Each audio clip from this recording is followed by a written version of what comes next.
No episódio de hoje tem Telefônica e Helium expandindo no México, Dubai explorando herança de ativos digitais, a carteira BIM integrada com compras na Amazon e muito mais. Eu sou Maurício Magaldi e esse é o Block Drops, o primeiro podcast em português sobre blockchain para negócios. As notícias que você ouve aqui não têm qualquer vínculo com o meu trabalho atual, não configuram nenhuma forma de patrocínio, propaganda ou incentivo para o consumo e têm o foco exclusivamente educacional para o mercado. A gente falou recentemente aqui de um novo ângulo, né, de uso de blockchains chamado DePIN, ou Decentralized Public Infrastructure Networks, redes públicas centralizadas de infraestrutura. E o amigo Gustavo Cunha lembrou que uma das primeiras DePIN, ainda sem esse nome, apareceu já tem alguns anos e foi a Helium. A Helium é uma rede de Wi-Fi, né, de telefonia, que você instala os hotspots, né, o hardware, né, o computador de rede, e você é remunerado em tokens da Helium conforme aquele hotspot é utilizado tanto por empresas quanto por indivíduos que podem comprar planos para o uso dessa infraestrutura. E essa semana a Telefônica do México anunciou que vai fazer um rollout desses hotspots da Helium em parceria, né, com a empresa Nova Labs, que é a empresa que criou a Helium Blockchain, e os clientes da Telefônica vão ser agora permitidos a usar esses hotspots como parte, né, do serviço oferecido pela Telefônica no México, utilizando aí o compartilhamento, né, dos planos de dados oferecidos pela empresa através agora dessa infraestrutura descentralizada que é a Helium com os seus hotspots, né? Só aqui na Europa e aí na América Latina a Telefônica tem 383 milhões de clientes, ou seja, isso é uma maneira muito interessante de alcançar mais clientes e permitir que eles passem, né, a fazer parte dessa rede e passem a se beneficiar do uso de blockchain. De acordo com o José Juan Haro, que é o cabeça, né, desse projeto aí, olhando tanto a parte de varejo quanto de serviços públicos da Telefônica, ele diz o seguinte, e aqui eu abro aspas: o programa no México é crítico para avaliar a performance e a satisfação do cliente para essa solução e os seus custos associados, fecha aspas. Então soa mais como um piloto do que realmente um rollout, né, em escala nacional aí no México.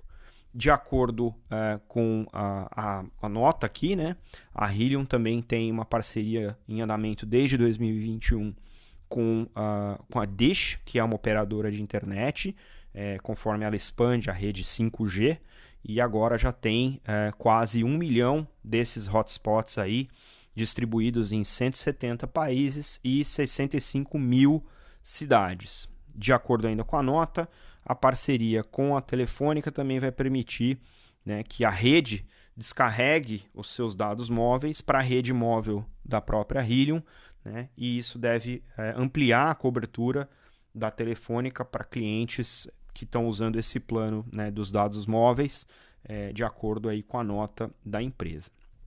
Eu achei muito bacana isso, porque Helium foi um daqueles primeiros projetos que, quando a gente começou a avaliar um pouco mais, né, com um pouco mais de crítica até, de olhar analítico, não era um projeto que estava com muita receita, não era um projeto que tinha expandido demais, mas como todo projeto de infraestrutura física, é algo que leva tempo, né? Então, nesse caso aqui, parece que agora, com a parceria com a Telefônica, que tem, né, esses mais de 380 milhões de clientes aí, passa a ser possível a Helium penetrar, né, fazer essa penetração no mercado e a passar a ser efetivamente utilizada enquanto infraestrutura descentralizada, e aí tem o seu próprio token, imagino que vai ter um impacto, né, na avaliação do token também, então vai ser interessante acompanhar esse rollout.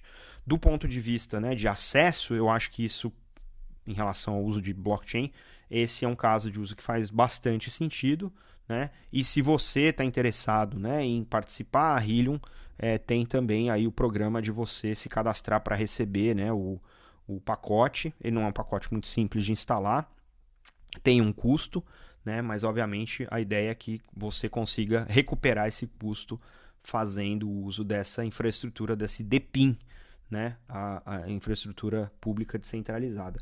E do ponto de vista da Telefônica, é uma maneira de descarregar, como o próprio artigo menciona aqui, né, todo o peso da infraestrutura que se carrega para ser uma operadora de telefonia, e agora poder descentralizar esse custo aí parece ser bastante interessante do ponto de vista, né, de custo total dessa infraestrutura. Toda vez que a gente achar uma nota sobre experiência do usuário, a gente vai trazer aqui porque, como vocês estão cansados de me ouvir falar, é uma das teses aqui do podcast de que o UX destrava a adoção massiva, né, de cripto e Web3. E muito interessante essa nota em relação a um processo muito específico, que é o processo de herança, né? Se você parar para pensar em autocustódia, como considerado as melhores práticas em cripto, autocustódia é quase como se fosse algo ao portador, né?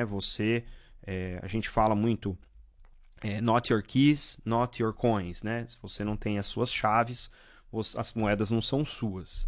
E isso também é um problema. Então, se você tem um acidente, a pessoa morre, como é que é feita essa passagem, né? Essa herança dessas chaves, ou desse direito, ou dessa posse dessas criptomoedas, ou desses ativos digitais, para os seus sucessores. Então, isso é um desafio logístico, é um desafio legal e é um desafio operacional, né? E muito interessante aqui que, junto com a Euroclear e o banco Julius Baer, que é um banco suíço, Dubai, né, o Centro de Inovação de Finanças de Dubai, está lançando uma iniciativa para explorar o uso de ativos digitais, mas planejando essa questão da herança, né, numa região onde existem muitas famílias com riquezas que a gente chama, né, de generacionais.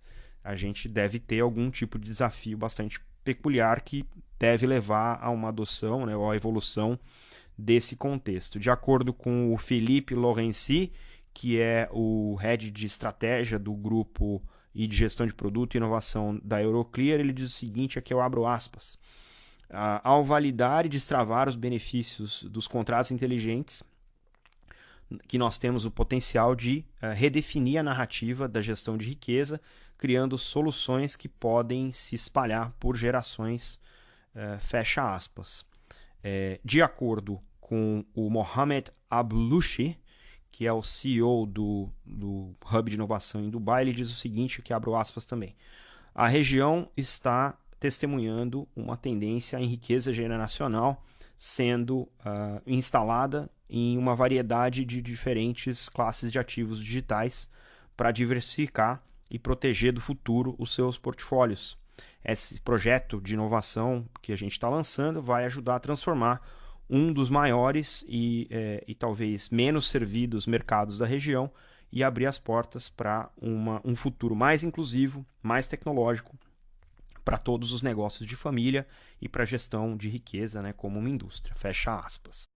A Euroclear, que é um dos principais, né, grupos de infraestrutura, mais o Julius Baer, que é um banco que está em Dubai há mais de 20 anos, é um banco suíço com presença em Dubai há mais de 20 anos, aparentemente estão em uma posição interessante, né, de fazer esse tipo de investimento, porque tem aí um público muito específico para atender e deve ser o tipo de demanda que eles hoje não conseguem porque não existe essa infraestrutura, né? Eles vão atacar toda essa questão de passagem, né, das chaves privadas entre gerações, todas as questões logísticas que envolvem isso, né? E obviamente tem uma questão até documental, porque como os ativos digitais são todos ao portador, nem todo mundo, talvez muito pouca gente, faça o registro desses ativos digitais como parte do seu testamento, que é coisa muito comum na indústria aí, né, de high net worth, né, dos ultra ricos aí,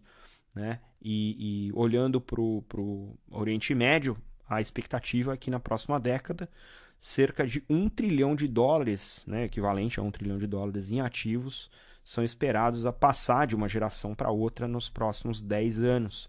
Então, de fato, é um espaço grande para essas empresas não só atenderem, né, a demanda atual, mas também protegerem os seus clientes dessa transição futura, porque isso vai acontecer, né? Isso já acontece com outras classes de ativo, com os ativos digitais é muito mais importante, muito mais complicado também endereçar esse tipo de logística.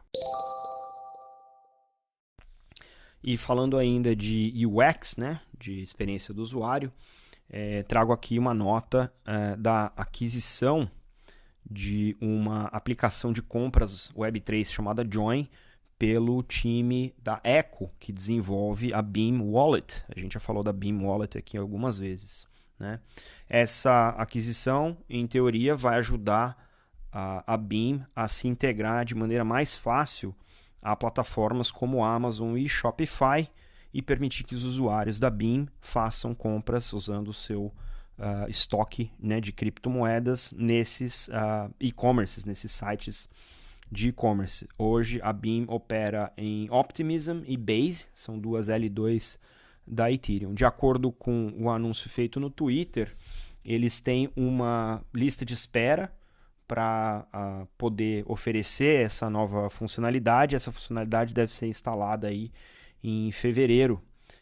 Nesse momento é possível usar a Beam fazendo só login, por exemplo, com o Twitter. Então você não precisa de seed phrase nem nada daquilo, isso facilita bastante a utilização. De acordo com o Tom Dean, que é o CEO da Join, que foi adquirida, né, ele diz o seguinte, eu abro aspas, nós construímos a Join para que cripto pudesse ser utilizado como moeda sem esperar para o resto do mundo poder alcançar essa facilidade. A maneira muito sem atrito que o uso de stablecoins permite foi o primeiro passo, e integrar ela diretamente com a Beam impulsiona ainda mais essa visão. Conforme o ecossistema cripto continua a crescer, a gente vai olhar, né, para o começo desse novo ciclo. Os sinais são essa experiência de pagamento completamente integrada, completamente amigável para o consumidor, e isso finalmente, né, prepara a cripto para tomar o palco global aqui, né, o cenário global, fecha aspas. Muito interessante esse anúncio, porque uma das coisas que a gente está muito acostumado em cripto esquece que pagamento não é o fim, né? Pagamento é o meio. Pagamento é o como a gente consegue fazer as coisas que a gente quer, né? Se a gente pensar em pagamentos de maneira mais ampla, eu não quero pagar o ônibus, eu quero chegar em um lugar, né? Eu não quero pagar a roupa, eu quero estar bem vestido pro jantar, eu quero para um aniversário, coisa do tipo, né? Eu não quero comprar uma viagem, eu quero sair de férias. Então a gente começa a colocar coisas do ponto de vista de resolver problemas do usuário. A gente usa o termo, né, do Christian Andersen do Jobs to be Done, né? Como é que eu resolvo o problema da pessoa no contexto da pessoa. E cripto ainda é muito voltado para a infraestrutura. Então achei muito legal que a Beam, que é uma wallet super amigável, passa a incorporar na sua infraestrutura uma maneira de você poder transacionar com o e-commerce. E como o próprio Tom Dean falou, isso deve impulsionar aí, né, aumento do uso, porque quanto mais fácil for usar, mais intuitivo for usar a cripto, né, mais simples fica sendo a tarefa da gente falar, né, de onboardar, né, de trazer novos usuários para esse ecossistema, e isso passa a ser muito mais simples, muito mais fácil. Então a gente continua acompanhando, porque a gente já sabe, já falei, vou repetir, UX destrava a adoção em massa, e esse é o tipo de coisa que a gente gosta de ver aqui no Block Drops.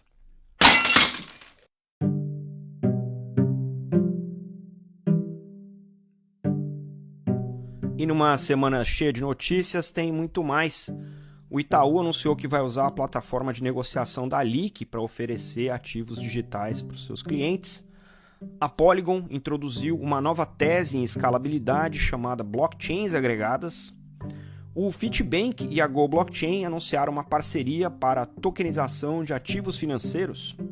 A Bitwise expôs os endereços de Bitcoin que alimentam o seu ETF para prover transparência pública dos seus ativos. O Banco da Inglaterra publicou a resposta a uma consulta pública sobre a Libra Digital, que foi feita pelo próprio Banco da Inglaterra e o órgão fiscal do Reino Unido, o HMRC.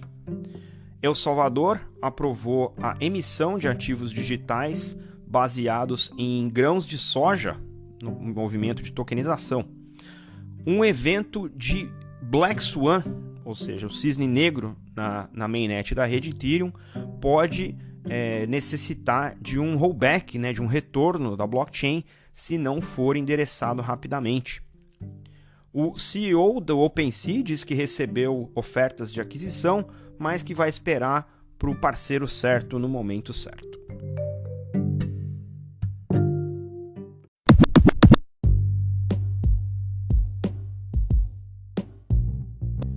Acompanhe a gente nas redes, no Instagram, Block Drops Podcast, no Twitter, Block Drops Pod, blockdrops.lens, meu conteúdo em inglês no Twitter em 0x Maurício, na newsletter do LinkedIn, ou escreva pra gente em blockdropspodcast@gmail.com. Você pode ouvir o Block Drops Podcast no Spotify, no iColab, na Febrabantech e em outras plataformas de streaming.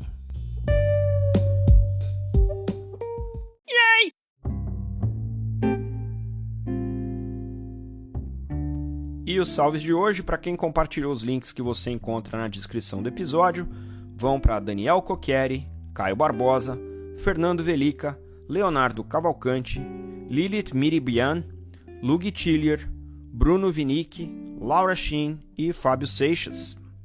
Não se esqueça de deixar as estrelinhas aí no seu tocador favorito. A gente fica por aqui. Stay rare, stay weird. LFG.